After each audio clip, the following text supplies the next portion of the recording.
Hello everyone, welcome back to essentials of Ayurveda. तो आज हमारे द्रव्यगुण प्लांट सीरीज का नेक्स्ट प्लांट है अहीफेन। तो चलिए शुरू करते हैं। फर्स्ट पॉइंट है इसका बोटेनिकल नेम पेपावर सोमनीफेरम। तो पेपावर क्यों बोलते हैं? क्योंकि ये पेपावेरेसी फैमिली से बिलोंग करता है। और सोमनीफेरम क्यों बोलते हैं? क्योंकि ये स्लिप प्रोड्यूस करता है, इसलिए इसको सोमनीफेरम बोलते हैं। नेक्स्ट पॉइंट है इसकी फैमिली, अभी हमने देखा पेपावेरेसी फैमिली से बिलोंग करता है। इसका क्लासिफिकेशन क्या है? तो चरक सुश्रुत में इसका क्लासिफिकेशन कुछ नहीं मिला है, सिर्फ भाव प्रकाश निघंटु में इसको हरितकी आदि वर्ग में रखा है। और एक बहुत ही इंपॉर्टेंट पॉइंट है कि अहीफेन यानी कि पेपावर सोमनीफेरम का जो लैटेक्स होता है, जो क्षीर होता है उसका, वो बहुत ही स्ट्रांग होता है, just like the venom of the cobra, just like the venom of the cobra. तो ये बहुत इंपॉर्टेंट पॉइंट है। नेक्स्ट पॉइंट हम लोग देखते हैं इसका सिनोनिम्स। तो सिनोनिम्स, इसका जो क्षीर होता है यानी कि जो लैटेक्स होता है और इसका एक बीज होता है, दोनों हम लोग यूज़ करते हैं। तो दोनों के लिए सिनोनिम्स दिए गए हैं। तो देखते हैं क्या क्या दिए गए हैं। तो जो क्षीर होता है उसको फनीफेन, तो अगेन ये strong as the venom of the snake, इसीलिए इसको फनीफेन बोलते हैं। नागफेन, again as strong as the snake venom, इसीलिए नागफेन बोलते हैं। आफूक बोलते हैं because it is a source of opium. And खस फल क्षीर, यानी कि जब इसके फल में मार लगती है, इंजरी लगती है, तो इसके फल से लैटेक्स निकलता है, दूध निकलता है। ठीक है। इसके बीज के क्या क्या पर्याय हैं? तो इसके बीज को सूक्ष्म बीज बोलते हैं क्योंकि बहुत ही स्मॉल सीड्स होते हैं। और सेकंड है सूक्ष्म तंडूल, इसे स्मॉल सीड्स होते हैं इसीलिए सूक्ष्म तंडूल बोलते हैं।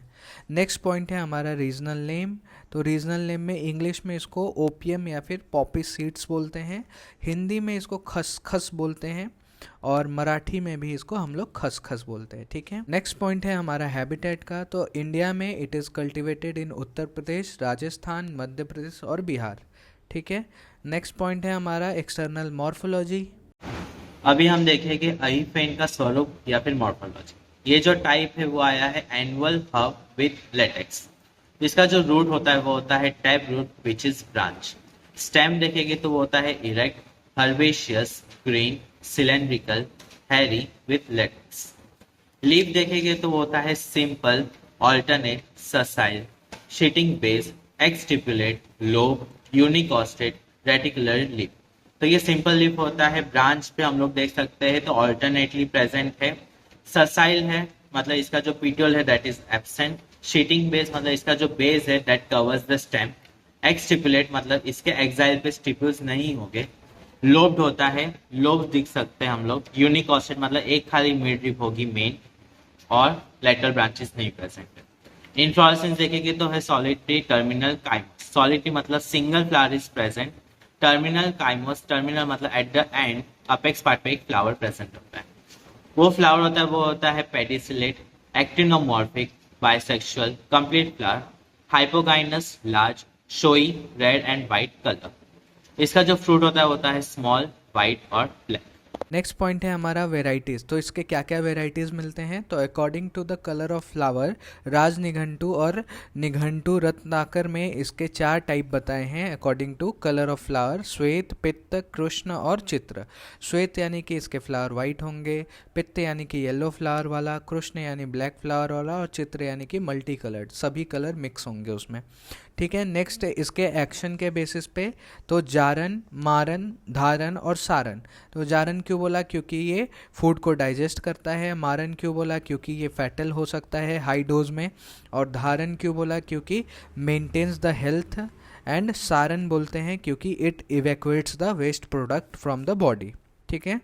नेक्स्ट है कि डिफरेंट स्पीसीज पाए जाते हैं, कौन कौन से? तो एक है पेपावर ग्लैब्रम जो कि टर्की या फिर इजिप्ट और ईरान में मिलता है।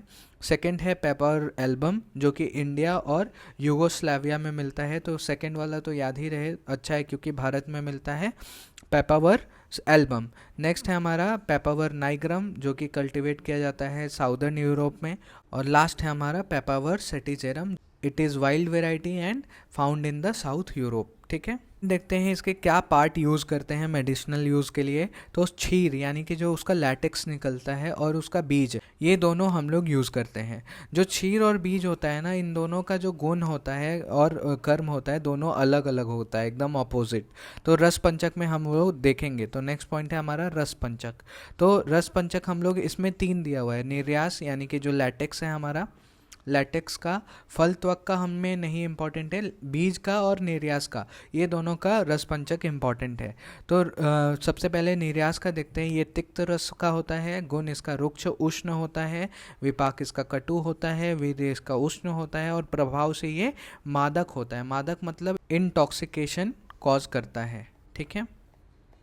नेक्स्ट हम लोग देखते हैं बीज का। तो बीज जो है एकदम अपोजिट। तो इसका रस कैसा होगा, मधुर और कषाय रसात्मक होता है, गुण इसका गुरु होता है, विपाक इसका मधुर होता है और वीर्य में ये शीत होता है। तो जो निर्यास है और जो बीज है, दोनों के गुण और कर्म एकदम अपोजिट है, इसको ध्यान में रखना है, ठीक है। निर्यास हमेशा उष्ण वीर्यात्मक है और बीज हमेशा शीत वीर्यात्मक है, ये ध्यान में रखना है। नेक्स्ट हम लोग कर्म देखेंगे, एक्शंस क्या क्या करते हैं। तो अगेन निर्यास, तो ये ग्राही होता है, इसका प्रधान कर्म क्या है, ग्राही है। ये प्रधान कर्म हमेशा याद रहना चाहिए, ग्राही और मादक है। मादक कैसे है, तो ये प्रभाव से मादक है, ठीक है, लेकिन इसका बीज मादक नहीं है, ये इसका जो निर्यास है वो मादक है। तो ये याद रहना है, इसका प्रधान कर्म ग्राही है और ये मादक होता है। बाकी इसके रुचिकर, अग्निवर्धक, स्तंभक, वेदना स्थापक और निद्राजनक होता है। ये सभी जो है ना, उसके रस के हिसाब से, विपाक के हिसाब से हम लोग देखते हैं। लेकिन इसके जो इम्पोर्टेंट, जो मेन कर्म है, मेन इंडिकेशन है, वो क्या है, ग्राही और मादक है, ठीक है। इसके बीज का देखते हैं। पहला हो गया निर्यास और दूसरा हम लोग बीज का देखते हैं। तो सीड में ये बल्य होता है। बल्य क्यों होगा, क्योंकि मधुर रसात्मक होता है, मधुर विपाक होता है और वृष्य होता है, अगेन मधुर रस का होता है, मधुर विपाक होता है इसलिए, और गुरु गुण भी होता है इसलिए वृष्य होता है, ठीक है। नेक्स्ट पॉइंट हम लोग देखते हैं फार्माकोलॉजिकल एक्शंस का। तो एनाल्जेसिक होता है, पेन को रिड्यूस करता है, हिप्नोटिक होता है और सिडेटिव होता है और नार्कोटिक होता है। ये तीनों बेसिकली सीएनएस से रिलेटेड है। सिडेटिव स्लीप प्रोड्यूसिंग होता है, लेकिन ज़्यादातर सिडेशन जो होता है ना, वो बेसिकली कामिंग इफेक्ट देता है। क्या करता है, काम करता है, ठीक है। एक तो कामिंग इफेक्ट देता है, उसके बाद ये एंजाइटी वगैरह को कम करता है, ठीक है। और क्या कर सकता है, ये स्ट्रेस को कम करता है, एंजाइटी स्ट्रेस को कम करता है और स्लीप प्रोड्यूसिंग भी होता है। लेकिन अगर सिडेशन का अगर हम लोग डोज बढ़ा देते हैं तो वो क्या बन जाता है, हिप्नोटिक बन जाता है। और हिप्नोटिक ड्रग्स अलग से भी आते हैं, ये प्रॉपर स्लीप प्रोड्यूसिंग होते हैं, निद्राजनक जिसको कहते हैं हम लोग। फिर नेक्स्ट नार्कोटिक, ये बेसिकली सेंसेस को डल कर देता है, dullness of the senses cause करता है, डलनेस ऑफ सेंसेस, जो भी हमारे सेंसेस है उनके वर्क को स्लो कर देगा। नेक्स्ट ये रेस्पिरेटरी डिप्रेसेंट होता है, ये कफ रिफ्लेक्स को डिप्रेस करता है। ये कफ रिफ्लेक्स को डिप्रेस करने के लिए एक वर्ड आया है एंटी ट्यूसिव, एंटी ट्यूसिव आगे हम लोग देखने वाले, एंटी ट्यूसिव, ठीक है। और एमेटिक होता है, एमेटिक लोअर स्मॉल डोज में होता है, लेकिन अगर हम लोग हाई डोज में देते हैं ना, तो ये वॉमिटिंग सेंटर को भी सप्रेस करने का काम करता है। तो ये कुछ कुछ इंपॉर्टेंट है इसका यहाँ पे फार्माकोलॉजिकल एक्शंस, ठीक है। नेक्स्ट हम लोग इसके दोष पे क्या कर्म है, एक्शन ऑन दोषास। तो इसका जो निर्यास होता है वो कैसा होता है, तिक्त कटु उष्ण होता है। तो इसीलिए ये कफ को हरेगा, यानी कि कफ को कम करेगा, कफ को पैसिफाई करेगा उष्ण वीर्य से, ठीक है। और बीज जो होता है वो क्या था, बीज मधुर मधुर शीत होता है, इसीलिए ये पित्त को हरेगा, यानी कि पित्त को पैसिफाई करेगा अपने शीत वीर्य से। तो ये इंपॉर्टेंट याद रखना है। नेक्स्ट पॉइंट है हमारा रोगघनता, इंडिकेशन कौन कौन से डिजीज में देते हैं। तो जैसा कर्म वैसा डिजीज, एनाल्जेसिक है तो शूल में देते हैं। निर्यास का सबसे पहले देखते हैं, तो एनाल्जेसिक है तो इसलिए शूल में देते हैं, ग्राही है इसलिए अतिसार में देते हैं, दीपन पाचन है इसलिए अग्नि मांद्य में देते हैं, ठीक है। फिर बीज जो है वो कैसा है, मधुर मधुर शीत है, तो ये दौर्बल्यता में, बल्य को बढ़ाने के लिए बल्य होता है ना इसका एक्शन, तो दौर्बलता में देते हैं। और क्लैव्यता में, वृष्य भी है तो इनफर्टिलिटी, इनपोटेंसी में, क्लैव्यता में हम लोग देते हैं। नेक्स्ट पॉइंट है आमेयिक प्रयोग, यानी कि थेराप्यूटिक एडमिनिस्ट्रेशन। तो हम लोग पेशेंट को कैसे, किस फॉर्म में देते हैं वो देखना है। नेक्स्ट है हमारा दारुण, यानी कि डैंड्रफ। तो अहीफेन जो होता है उसके सीड का सीड का, बीज का, जो कि मधुर मधुर शीत होता है, उसका पेस्ट बनाते हैं हम लोग और दूध के साथ स्कैल्प के ऊपर अप्लाई करेंगे तो it will destroy the dandruff. ठीक है। सेकंड है अतिसार में अहीफेन का जो निर्यास होता है वो ग्राही होता है, इसीलिए जो अहीफेन है यानी कि पेपावर सोमनीफेरम, उसके बार्क ऑफ कुपिल्लू, कुपिल्लू को हम लोग स्ट्रिक्चनस नक्स वोमिका कहते हैं। ये अहीफेन और कुपिल्लू दोनों ही पॉइजनस होते हैं, दोनों ही पॉइजनस प्लांट होते हैं और उसको हनी के साथ मिला के देते हैं तो it will check all kind of अतिसार। लेकिन हमें डोज का बहुत ही ज़्यादा ध्यान रखना पड़ेगा क्योंकि दोनों ही पॉइजनस प्लांट हैं। नेक्स्ट हम लोग डोज की बात करें तो अहीफेन का यानी कि जो लैटेक्स है, निर्यास है, उसका देखो कितना कम मात्रा है, 30 to 125 mg। ठीक है। चूर्ण अगर दे रहे हैं तो 1 से 2 ग्राम दे सकते हैं। बीज का अगर दे रहे हैं पाउडर या फिर बीज दे रहे हैं तो 2 से 5 ग्राम तक दे सकते हैं। नेक्स्ट पॉइंट है फाइटोकॉन्स्टिट्यूएंट कैसे काम करता है। तो रस पंचक हमने देखा आयुर्वेदिक पॉइंट ऑफ व्यू से कैसे काम करता है। अब मॉडर्न पॉइंट ऑफ व्यू से हम लोग फाइटोकॉन्स्टिट्यूएंट को समझेंगे। तो इसमें क्या प्रेजेंट होता है, alkaloids of opium basically 2 group में डिवाइडेड होता है। एक होता है फिनेंथेरिन ग्रुप और दूसरा होता है बेंजाइल आइसोक्विडीन ग्रुप। तो फिनेंथ्रीन सीरीज में क्या क्या आता है, एक तो मॉर्फिन आता है जो कि 5 से 21% तक होता है, कोडीन होता है जो कि 0.3 से 4% तक होता है और थेबीन होता है जो कि 0.3% तक होता है। तो मॉर्फिन बेसिकली ये एक पोटेंट पेन रिलीवर है, पोटेंट पेन रिलीवर। तो ये सबसे अच्छा पेन रिलीवर माना जाता है, ये सबसे अच्छा पेन रिलीवर माना जाता है जो कि सीएनएस पे एक्ट करता है और ये क्या करता है, जो भी ओपियोइड रिसेप्टर्स होते हैं उसके साथ जुड़ जाता है और सीएनएस को डिप्रेस करने का काम करता है। ये क्या होता है, और ये सेडेटिव होता है, ये सेडेटिव होता है, यूफोर्बिक होता है। यूफोर्बिक मतलब यूफोर्बिया क्या होता है, it is feeling of happiness. ठीक है। और ये एंटी डायरियल प्रॉपर्टी भी शो करता है, एंटी डायरियल प्रॉपर्टी भी शो करता है। ठीक है। फिर नेक्स्ट है हमारा कोडीन जो कि माइल्ड एनाल्जेसिक की तरह काम करता है। ठीक है। और ये क्या होता है, ये कफ सप्रेसेंट होता है। मेन काम इसका क्या है, कफ को सप्रेस करना, कफ सप्रेसेंट। और अभी हमने एक टर्म देखा कफ सप्रेसेंट के लिए, एंटी ट्यूसिव। ठीक है। नेक्स्ट है हमारा थेबीन जो कि 0.3% होता है। ये बेसिकली ये क्या होता है, सिडेटिव नहीं होता है, सिडेटिव नहीं होता है, ये क्या होता है, स्टिमुलेंट होता है। ठीक है। और इसमें कन्वर्जेंस प्रॉपर्टी होता है, कन्वर्जेंट प्रॉपर्टी। ठीक है। यानी कि अगर हम लोग हाई डोज में लेते हैं तो कन्वर्जेंस कराता है ये। नेक्स्ट सीरीज हम लोग देखते हैं बेंजाइल आइसोक्यूनोलिन। तो पेपावरिन, इसमें सबसे पहला क्या आता है, पेपावरिन आता है जो कि स्मूथ मसल रिलैक्टेंट होता है। क्या होता है, स्मूथ मसल रिलैक्सेंट। ठीक है। स्मूथ मसल रिलैक्सेंट होता है जिसको हम लोग स्पाज्म वगैरह को ट्रीट करने के लिए देते हैं। जीआईटी में स्पाज्म वगैरह जो होता है उसको ट्रीट करने के लिए यूज़ करते हैं और इरेक्टाइल डिसफंक्शन में भी हम लोग वेजोडाइलेशन को ट्रीट करने के लिए यूज़ कर सकते हैं, वेजोडाइलेशन कराने के लिए। नेक्स्ट है हमारे पास नॉस्कैपिन। नॉस्कैपिन क्या होता है, ये एंटी ट्यूसिव होता है। एंटी ट्यूसिव अभी मैंने बताया क्या होता है, कफ सप्रेसेंट होता है। एंटी ट्यूसिव मतलब कफ सप्रेसेंट और एंटी ट्यूमरस प्रॉपर्टी भी होता है, एंटी ट्यूमरस प्रॉपर्टी भी इसमें होता है। और नार्सिनिन क्या होता है, बेसिकली ये माइल्ड एनाल्जेसिक्स के फॉर्म में काम करता है। नेक्स्ट पॉइंट है हमारा रिसर्च अपडेट। तो रिसर्च अपडेट में ज़्यादा कुछ खास नहीं है, बस इसमें कुछ एक्सट्रैक्शन बताए गए हैं कि क्या क्या एक्सट्रैक्ट होता है और कितने जल्दी एक्सट्रैक्ट होता है और कौन कौन से वोलेटाइल ऑयल्स निकलते हैं। तो सबसे पहले क्या किया गया, high performance liquid chromatography HPLC किया गया, जिससे ये मॉनिटर करना था the process of the extracting opioid alkaloids की कौन सबसे जल्दी एक्सट्रैक्ट होता है।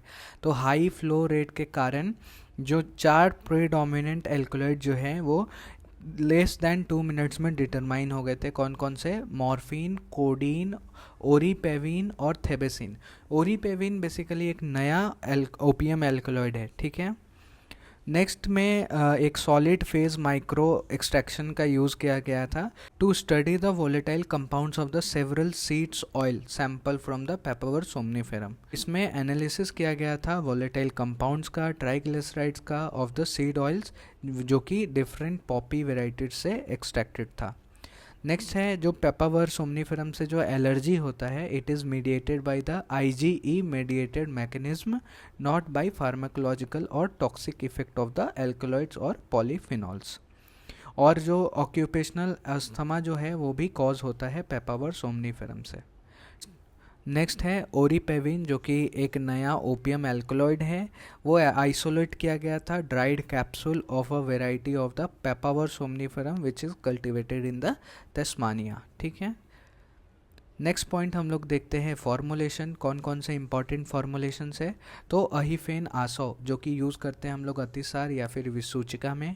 अहिफेन आदि चूर्ण हम लोग यूज़ करते हैं रक्त प्रवाहिका या फिर अतिसार में। नेक्स्ट है अहिफेन आदि वटिका जो कि अतिसार और अग्निमांद्य में यूज़ करते हैं। जाति फलादि वटी जो कि अतिसार में यूज़ करते हैं। नेक्स्ट इज़ अग्निकुमार रस जो कि हम लोग अजीर्ण या फिर ग्रहणी डिजीज़ में यूज़ करते हैं। और निद्रोदय रस जो कि हम लोग अनिद्रा इंसोम्निया में यूज़ करते हैं। नेक्स्ट पॉइंट है फैटल डोज और फैटल पीरियड, क्योंकि ये पॉइजनस प्लांट है तो इसका फैटल डोज और फैटल पीरियड जानना ज़रूरी है। अगर हम लोग क्रूड ओपियम अगर लेते हैं तो 1 से 2 ग्राम में इसका जो डोज होगा वो फैटल हो जाएगा, मारक हो जाएगा। टिंक्चर के फॉर्म में लेते हैं, अगर ड्रॉप्स के फॉर्म में लेते हैं तो 3 से 4 ml फैटल डोज। फिर मॉर्फिन अगर लेते हैं तो 60 to 180 mg इंजेक्टेबल जो है वो डोज है। कोडीन अगर कोडीन 200 लेते हैं तो 400 mg, और हीरोइन लेते हैं तो 20 to 30 mg से अगर हम लोग इतना लेते हैं तो ये फैटल डोज में आता है। नेक्स्ट है फैटल पीरियड जो कि है 45 मिनट से 12 आवर्स तक इसका फैटल पीरियड है, इतने देर में आदमी जो है मर जाएगा। फिर अहिफेन कहाँ नहीं देना चाहिए, वेयर इट इज़ कॉन्ट्राइंडिकेटेड, तो बाल यंग को नहीं देना चाहिए, जो बच्चे होते हैं उनको नहीं देना चाहिए, वृद्ध को नहीं देना चाहिए, मधुमेह डायबिटिक पेशेंट को नहीं देना चाहिए, विसूचिका में नहीं देना चाहिए, पेशेंट सफरिंग फ्रॉम विसूचिका विथ कोल्ड लिम्स, जिसके ठंडे लिम्स हो गए, हाथ पैर ठंडे हो, उनको नहीं देना चाहिए।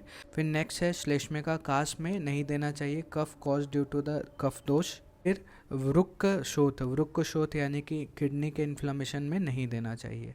नेक्स्ट पॉइंट है प्यूरिफिकेशन का, कैसे शोधन करना चाहिए इसका। तो अहिफेन papaver somniferum is subjected to triturated with the अदरक स्वरस फॉर 21 टाइम्स, यानी कि 21 बार अदरक के स्वरस में इसका मर्दन करना है तो वो उससे शुद्ध हो जाएगा। नेक्स्ट है इसका श्लोक क्या है, गुणकर्म का श्लोक, ये हम याद कर सकते हैं आप, इसको भाव प्रकाश ने दिया है। नेक्स्ट हम लोग बेस्ट पार्ट इसका MCQ, जिससे हम लोग पूरा प्लांट रिवाइज करेंगे। यूज़फुल पार्ट क्या है, लैटेक्स एंड सीड्स। मादक कर्म जो है वो it is attributed to dash of अहिफेन, तो प्रभाव से ये मादक होता है। ठीक है, अहिफेन का जो बीज है वो कैसा होता है, बल्य होता है और वृक्ष होता है। मॉर्फिन जो है, morphine is a alkaloid derive from अहिफेन। मॉर्फिन बेस्ट क्या है, एनाल्जेसिक है। फिर बोटानिकल ने नेक्स्ट है बोटेनिकल नेम ऑफ अहिफेन, अभी हमने देखा पेपावर सोमनीफेरम। नेक्स्ट है इंग्लिश नेम ऑफ अहिफेन is opium. Which variety of अहिफेन मेंटेन्स हेल्थ, तो धारन इज द धारन वेराइटी ऑफ अहिफेन मेंटेन्स हेल्थ। नेक्स्ट है अदरक स्वरस इज यूज टू प्यूरिफाई अहिफेन। ठीक है, thank you, hope you like the video. Please do like, share and subscribe and give your valuable comments.